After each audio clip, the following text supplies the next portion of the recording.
morning. My name is Megan Edwards of Focus Communications, and today we're getting a company update from Labrador Gold, which trades on the Toronto Venture Stock Exchange under the symbol LAB. Joining me today is Lab's President and CEO, Roger Moss. Roger, how are you doing today? Very well, thanks, Megan. It's good to be back here and to give this update to our shareholders and shareholders to be. Absolutely. And before we get into the latest press release, for those who are new to Labrador Gold's story, could you give us an overview of the company and your Kingsway project in Newfoundland? Yeah, absolutely. So we are working in Newfoundland at our Kingsway project. This is our corporate disclaimer, so there are forward-looking statements in the presentation, as is usually the case in these junior mining company presentations. So with that, we can look here at where we're located. Essentially, we're located on the island of Newfoundland near the town of Gander. And what we see in this map here are a few things. One is our Kingsway property, which is shown here in the blue color, and pretty much surrounded by Newfound Gold's Queensway North project, which is shown in the mustard yellow color. So that's sort of the land position between the two of us in this area. And the other thing that we see here is the Keat Zone, which is where Newfound Gold made the discovery back in 2020. Incredible intersection, just about 93 grams a ton over 19 meters. And that's really when I started to look in some detail at this area. And one of the first things that struck me was this Appleton fault zone and how closely it is related to the gold occurrences in the area, and specifically the gold occurrences on Newfound Gold's Queensway property, and where they had found that great intersection at the Keat Zone. So we went after these licenses pretty aggressively and managed to pick them up in 2020. And really, since then, we've been doing an awful lot of work. We've made 4 grassroots discoveries, which we can see here. The first one was at Big Vein, which continues to be our main area, and we'll talk about that in a bit more detail shortly. But we also had 3 other discoveries at Golden Glove, Pristine, and Midway. So of the 5 grassroots targets that we actually developed to drill, we were successful in 4 of them, which is a pretty good success rate, and that was in the space of about 18 months. So as you can tell, we've been pretty busy, and this slide sums up some of those discoveries. It's a bit of a lot to go through, but you can see what we've done, sort of starting in April of 2021 when we started our first drilling, and we've really been drilling ever since, other than short breaks for Christmas, and when like right now, the roads are just too wet and muddy to access the drills during the spring breakup. So other than those 2 periods in the end of 2021 and now and the end of 2022, we've been drilling consistently. We've drilled now about almost 70,000 meters of the planned 100,000. So we have about 30,000 left, and that's what we're going to be doing this year. And today, Labrador Gold had some more news from your Big Vein area. Could you walk us through the press release? Yeah, well, this is the map that was in the press release, and it's quite a significant update from the maps that we've put out in the past. And this really results from the great work that our geos on site have been doing over the last few months, and more particularly during breakup when the drilling has stopped. They've been relogging some core, looking at the old assays and trying to figure out where that gold fits into the whole system. And so we'll go into the modeling a little bit later, but in terms of this news release, some of the big things to point out: the discovery of a new zone called the Green Mantle Zone. We found we've had actually 2 holes into that, but the one that was in this news release was a 5 gram per ton of gold over just under 3 meters, and that included a 22 gram per ton higher grade interval over 0.4 meters. And this green mantle zone, as I mentioned, there are a few holes in it now, and it underlies the HTC zone that our shareholders will be more familiar with. And the HTC zone is where some of the highest grades have come from in the past. In addition to that, we've extended our Big Vein Southwest.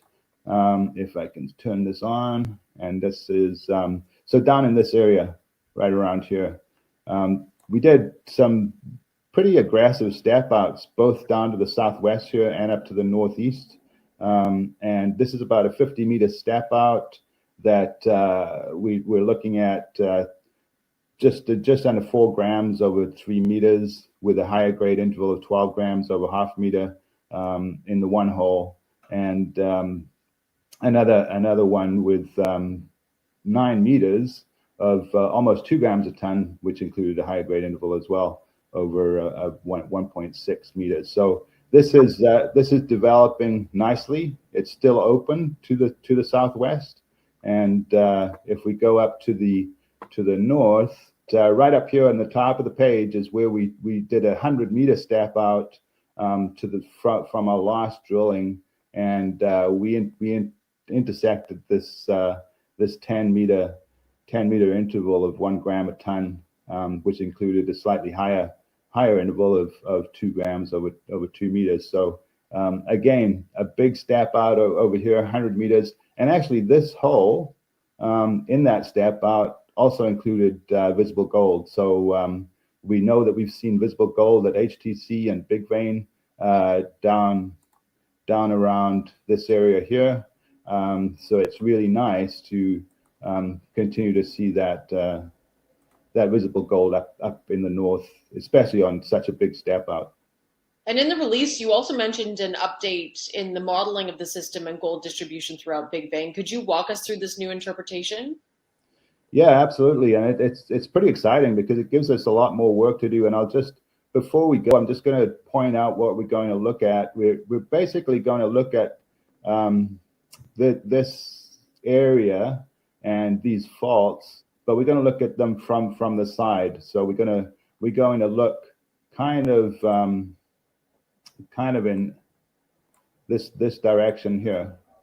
So we're going to be looking that direction. And what they are is basically just some shots of a leapfrog model that our project geologist has put together. And this one right here is basically, as I mentioned, we're looking pretty much west here, and what we see is these faults that I showed earlier on the plan view. We can see in here the gold in the HTC zone, gold in the Big Vein zone. Let me see if I can get this. Yeah, so the Big Vein zone up here, HTC zone down here, and then deeper down, the green mantle zone. So the thing to notice here is that these are still open in this. Oh, no, that's off. Okay, in that direction, and these are open this direction, and probably in this direction are a Big Vein zone down here remains open down this direction. So, and this green mantle zone open down this direction as well. Now, the interesting to think about here, in addition to these zones and how they're open, is a new interpretation that we have of the Appleton fault zone. In our previous interpretation, the Appleton fault zone was running to the east of Big Vein the occurrence. But now what we're thinking is that the Appleton fault zone actually runs through it, and it's shown here in this diagram, this fault right here. And what we see is that this fault, at least in our current interpretation, seems to offset this fault down to here. So this has moved that way, and what that opens up is this area in here, because if that moved, then it's quite possible that the HTC zone has moved, and so this could potentially be the continuation of the HTC zone down to the southwest. Now you can see that we haven't drilled many holes down there at all, but that's a very good target to look for the for the offset of the HTC zone up in this area. So lots of work to be done here. It's looking really good. I'm very impressed with the modeling that they've done.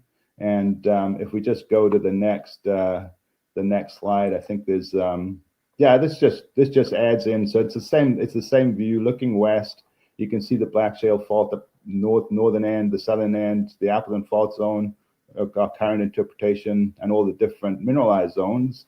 But what I've done here is I've added the rock types, and it's quite remarkable that for the most part, this area over here in blue is sandstone, siltstone, and there's very little in terms of mineralization there. The mineralization seems to really like this this green color, these green colors, which are green shales, and hence the name green mantle. So the green shales seem to be closely associated with the mineralization, but also spatially related to these fault zones. So I think we're getting a much clearer understanding of the controls on the mineralization at Big Vein, and so that's really good, and it's going to really enable us to do some really focused drilling, and hopefully come up with some more step outs, as well as deeper drilling to find the extension of this HTC zone. Now, as you've mentioned, Big Vein has now been extended to 722 meters in strike length. Does the company plan to continue to step out along strike? Yeah, absolutely. It's and I'm going to go back here a little for a minute, and just up to here. So this is kind of the strike length that we're talking about, from down here at the Big Vein Southwest all the way up to the north, off the top of the slide here. That's the 720 meters, and really it's been those two big step outs that we did, one up here and one down here recently, that added 150 meters to that strike length. So they were aggressive step outs. I'm glad they hit, because otherwise I'd be talking to the geologists. But we're all good. And yes, we do intend to continue stepping out there. And this kind of shows you why. So this is a model based on resistivity data, and the lines are potential faults or structures that have been interpreted from resistivity data. And this area down here is Big Vein. And so there are two things that we can see in Big Vein. One is this fault running through here, and the other one is this trend of the resistivity coming up here. And this is basically the trend of the mineralization that we see.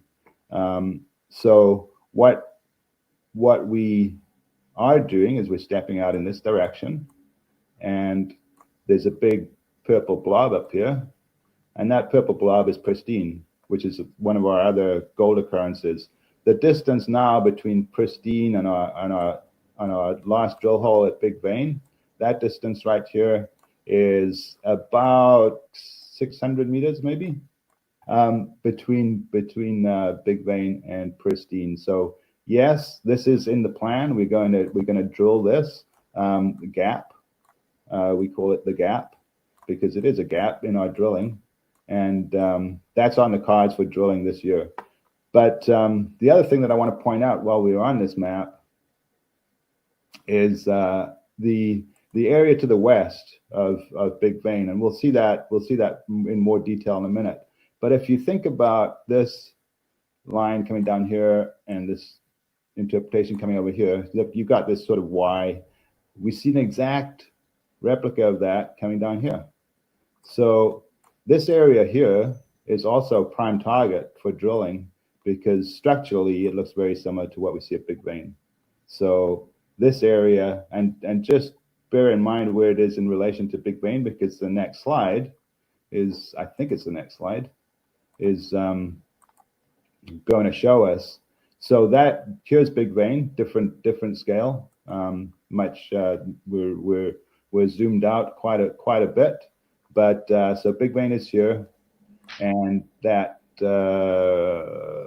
Pristine is here. So yeah, it's a very much smaller scale. But if we think about that structure that was going through here, it's coming through this area here, which we call Peter Easton. And so Peter Easton is going to be a big target. There's a lot of gold anomalies in here in both rock and soil, and that distance in the I'm making a mess of it here. I'll just get everything out of the way. The distance in that blue oval is about 1.7 kilometers of gold anomalism immediately to the west of Big Vein, where we see those structures interpreted from the resistivity. So yeah, lots of work to do and lots of exciting things to come for the rest of this year. Absolutely. And Roger, before we let you go, is there anything else you'd like to share with the listeners?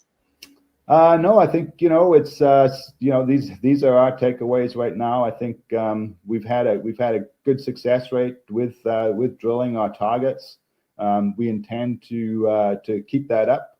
We are just before we stopped for breakup, we started drilling a new target called Dropkick.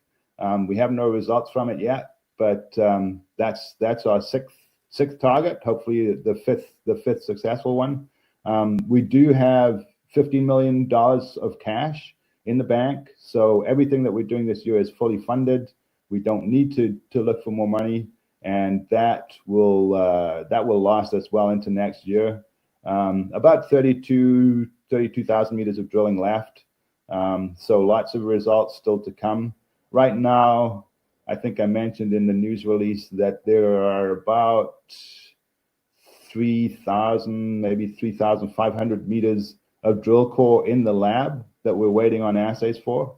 So there's still, the labs are doing a much better job of turning the assays around quicker, but obviously they don't keep up with the amount of core that our geologists log and sample and send to the lab. But so yeah, I think overall lots of work to be done, lots of exciting exploration drilling as well as step out drilling at Big Vein to come.